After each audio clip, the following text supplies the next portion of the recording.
The movie opens up in a lab where a rat accidentally gets trapped in a cage. There it sniffs something and tries to investigate when suddenly an unseen force rips it to pieces and consumes it. Oh my God, was that Morbius? Meanwhile, our main character, a scientist named Sebastian, is working on a chemical formula on his computer, but sadly his simulation fails. However, after he peeks at his beautiful neighbor, he gets an idea and reworks the formula, making it stable. This time, excited about the solution, he calls his co-worker Linda and showcases his successful chemical formula to her. He even jokingly mentions that they should get ready to receive the Nobel Prize soon. No, that's going to Otto. After hanging up the call, Linda wakes up another man, Matthew, who also works at the same lab. The two appear to be having an affair, but Linda wants to keep it a secret until the right time. In the next scene, they get dressed and reach the heavily guarded lab where Sebastian uses his fingerprint and password to enter. Inside, they observe animals that are invisible and can only be seen through thermal imaging. Matthew interacts with a gorilla named Isabel, which clearly appears to be agitated. He puts on his thermal goggles and attempts to calm her down, but ends up getting bitten.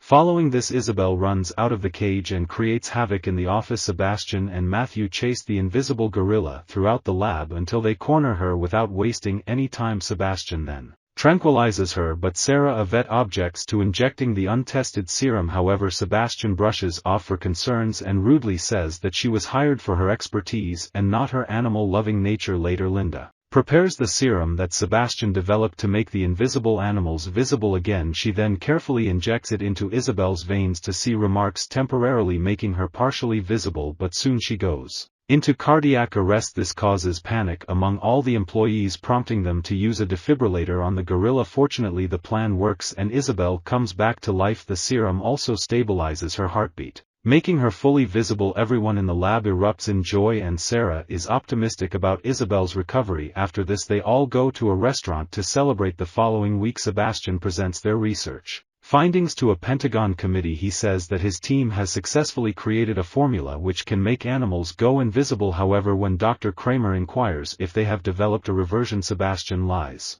claiming they haven't figured it out yet. This obviously surprises Linda and Matthew, but they decide to remain silent for now. Dr. Kramer then warns the team that if they don't find the reversion soon, they will be replaced. Outside, Linda asks Sebastian the reason for lying, and he explains that if they reported their progress, the Pentagon would take over the project completely. He also reveals his idea to proceed with unauthorized human trials to change the world and potentially win the Nobel Prize. This concerns Matthew as he is fearful about the consequences, but Sebastian dismisses his concerns. Later, Sebastian informs his team about the risky plan, and Sarah can't believe that such a dangerous experiment got the committee approval. However, Sebastian is determined to proceed no matter what happens. He then declares that he will be the prime subject for the experiment. On the day of the procedure, Matthew tries to talk Sebastian out of it, but he mocks him. Soon the team prepares Sebastian for the experiment, connecting him to N4 and restraining him on the bed. He admits feeling tense with an elevated heart rate as they irradiate the serum and bring it over to Sebastian. He insists on injecting it himself to avoid blaming others if something goes wrong. After the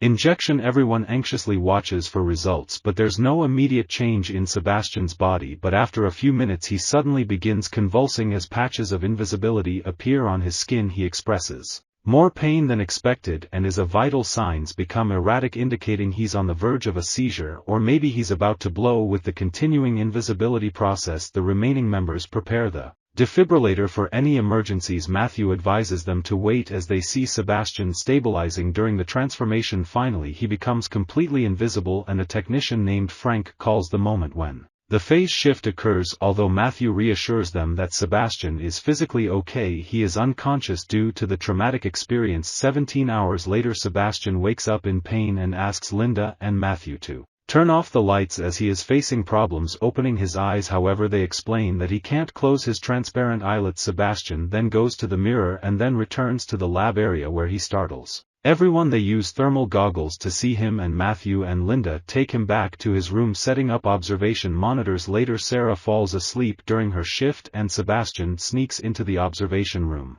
to touch her. That didn't take long. When she wakes up, he pretends to be in bed. Sarah shares her concerns with Linda, who is unsure if it really happened. Later, Matthew wants to talk to Sebastian about it, but Sarah advises against it. During medical checkup, Sebastian continues to make Sarah uncomfortable. The team discusses their worries about Sebastian's behavior as an invisible man even at night. During Linda's shift, Sebastian messes with her and makes inappropriate advances which she rejects. The next day the team attempts to use the serum to face Sebastian. Back body starts choking and his organs appear and disappear. Erratically they manage to stabilize him but decide to keep his condition a secret from the committee since he will remain invisible for a while. They create a synthetic mask for him with holes for his eyes and mouth. Sebastian sees himself in the mirror with the mask on and gets surprised. Then he goes to join Slipknot. In the next scene, Linda and Matthew try to work on the reversion serum formula from home but struggle to figure it out. Matthew admits he's not as brilliant as Sebastian, who could jump to the right conclusion easily, except of course when it comes to sexual harassment. As the days go by, Sebastian becomes physically and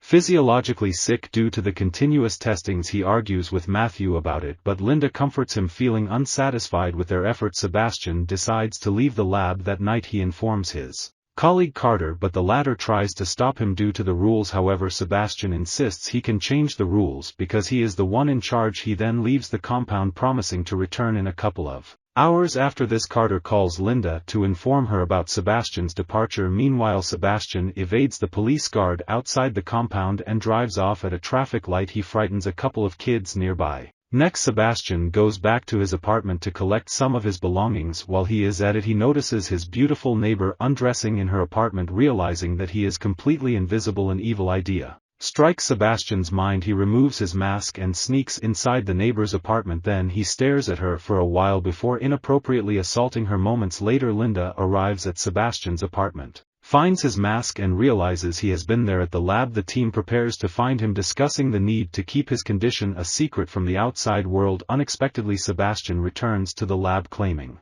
he only went to his apartment to get some things. Linda confronts him about what she saw and Matthew questions his decision to go out in public. In response, Sebastian asserts his authority as the project a leader and defends his actions. When he starts getting aggressive, Linda threatens to report him to the committee if he leaves the lab again. The following day, Matthew thinks he has found a solution and explains it to the team, but the simulation breaks down at 95%. This makes Sebastian very angry and he storms out of the room. Later, he tampers with the security camera to make it seem like he's in the lab. He then goes to Linda's apartment to spy on her, but at the same time Matthew arrives there. Sebastian is livid by what he sees, so he smashes the window. Linda immediately suspects that it is Sebastian, so she calls the lab to check on the cameras. However, the rigged cameras show that he is still in his bed. Meanwhile, a deranged Sebastian arrives at the lab and brutally kills a dog. Why? The next day, when Sarah enters the animal department to give them food, she discovers the dead dog and confronts Sebastian. However, he casually denies any involvement. The security camera also shows him in bed all night, but Linda is certain that Sebastian tampered with it. She then calls everyone to the lab and they collectively decide to inform their seniors about the situation. Unbeknownst to them, Sebastian is standing outside eavesdropping on their plan. In the next scene, Linda and Matthew arrive at their senior Dr. Kramer's house and reveal everything to him. The latter gets enraged at the unauthorized experiments but agrees to call the necessary people to take action. Unbeknownst to them, an invisible Sebastian is observing everything from outside. After Linda and Matthew leave, Dr. Kramer tries to make the call but the phone line appears to be down. Then out of nowhere, Sebastian appears, drags Kramer to the pool and mercilessly drowns him in the water. The next day, when Linda returns to the lab, Sebastian startles her, saying it will be a busy day. Matthew reveals that he came back at 3 a.m. and has been wandering through the labs since then. Shortly after, the two get to know that Kramer mysteriously drowned in his pool last night. Shocked, Linda tries to call the general but the line drops and they discover that they have no connection to the outside world. Soon the group realizes that Sebastian has removed their access, leaving them trapped in the lab. While searching for him, they are horrified to find a technician's dead body outside the door. As the group starts panicking, an invisible Sebastian confronts them and says, "I enjoy this power now," but Linda is having none of it, so she powers up the motion detectors and spots Sebastian on the monitor. Matthew and Carter go to find him while the rest keep watch. However, Sebastian surprises them and Matthew accidentally shoots a pipe, making Sebastian visible due to the vapor. An intense brawl that ensues, which ends with poor Carter getting fatally injured. In the aftermath, Sebastian escapes and locks Matthew in the tunnel. He remains on Matthew's side, making himself invisible by raising the temperature and rendering the goggles useless. The goggles, they do nothing. Linda goes out to help Matthew and the rest try to get Carter. After a while, Sarah and Frank find Carter, but unfortunately he has lost a lot of blood from his wounds. Sarah goes to get blood for a transfusion while Frank stays with Carter. Unfortunately, as she is retrieving the blood packets from the lab, she hears Sebastian entering the room. Acting quickly, she pours the blood on the floor and waits, hoping it can make him visible, but he doesn't show up. As she moves to the other door, he surprises her and grabs her from the other side. Sarah pours the last remaining pack on him, but he overpowers her and mercilessly kills her. On the other hand, Linda and Matthew find Frank just as Carter passes away due to excessive blood loss. Together they return to the lab in search of Sarah, only to find her dead body. After a while, as Frank is distracted, Sebastian sneaks up behind him and kills him with a metal freaking crowbar. He also injures Matthew with it and locks both him and Linda in the freezer. Panicked Linda manages to close Matthew's wound using duct tape. She then tries to open the door of the freezer but fails. Meanwhile, Sebastian prepares to make his escape, gathering materials to blow up the lab. He mixes a concoction and throws it like a grenade to test it. Sometime later, Linda creates a magnet with the defibrillator, which allows her to finally open the door. By pulling the lever, she gets Matthew out and starts a fire to warm him up. She then grabs a flamethrower and begins searching for Sebastian. On the other hand, Sebastian sets up a bomb using the concoction, setting it to go off in 5 minutes. Dismay when he tries to escape. In the elevator, Linda catches up to him and sets him on fire. Kevin's bacon got roasted as Sebastian runs away. Linda activates the sprinkler system. She hopes that she can easily see him coming this time, but sadly, Sebastian ambushes her again. He viciously attacks her and attempts to choke her with his leg, but Matthew arrives in the nick of time and knocks Sebastian's ass out. The evil guy gets right back up and attempts to swing his crowbar at the duo, however he completely misses and ends up striking the electric grid. As a result, he's fried to a pulp pan. Fried, believing that Sebastian has died, Linda and Matthew start searching for